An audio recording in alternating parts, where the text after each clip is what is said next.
कि जब आप रीडिंग करें, किस काम में मेरा हम रुकाब था, घोड़े के मुंह से जो कम्युनिकेशन है, पीस आप मेरे हाथ में देख रहे हैं।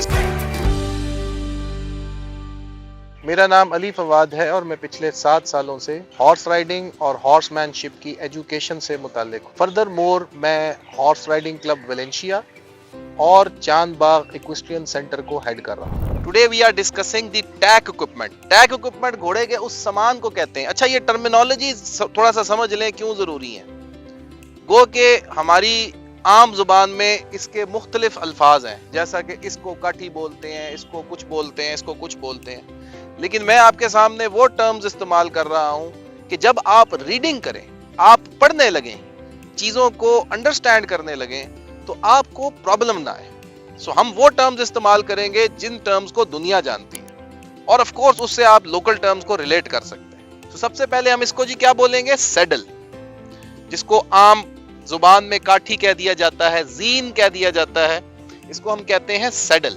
ये जो स्टील का पीस आप मेरे हाथ में देख रहे हैं, इसको हम कहते हैं स्टिरअप, और इसको उर्दू में रुकाब भी कहते हैं। आपने अक्सर नॉवेल्स में या स्टोरीज में एक लफ्ज सुना होगा जिसको हम रुकाब, एक वर्ड सुना होगा हम रुकाब, तो ये वो रुकाब है।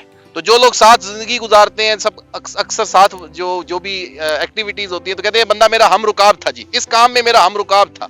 तो वो रुकाब असल में ये है, इसमें हम पांव डालते हैं। ये स्ट्रैप जिसने रुकाब को पकड़ा हुआ है, इसको हम कहते हैं स्टिरअप स्ट्रैप। जैसे हेलमेट के साथ एक स्ट्रैप लगा होता है, इसको हम चिन स्ट्रैप बोलते हैं, क्योंकि उसने चिन को पकड़ा होता है। इसी तरह इस स्ट्रैप ने स्टिरअप को पकड़ा होता है, तो हम इसको कहते हैं स्टिरअप स्ट्रैप। लोग आसानी के लिए इसको लेदर स्ट्रैप भी बोलते हैं। इसी तरह इस सैडल को जिसने पकड़ा हुआ है, नीचे एक बेल्ट नजर आ रहा है आपको, this is very very important. इस बेल्ट को, इस लेदर को हम गर्थ लेदर भी बोलते हैं, गर्थ बेल्ट भी बोलते हैं। ठीक हो गया जी। ये जो आप चमड़े की एक बेल्ट देख रहे हैं मेरे हाथ में, लेदर की बेल्ट देख रहे हैं, इसको हम रास कहते हैं उर्दू में, इंग्लिश में हम इसको रेन्स कहते हैं। Reins, hold your horses, reins. ये है रेन्स, जिससे हाथों से और घोड़े के मुंह से जो कम्युनिकेशन है वो इस रेन के जरिए होता है। इसी तरह ये जो तमाम बेल्ट्स का स्ट्रक्चर आप घोड़े के मुंह पर देख रहे हैं, इस सारे को हम कहते हैं सेट ऑफ ब्राइडल्स, या सिर्फ ब्राइडल्स भी कह देते हैं। और उर्दू में इसका लफ्ज है पूजी, और भी वर्ड्स होते हैं, लेकिन ब्राइडल्स आपके ज़हन में होना चाहिए।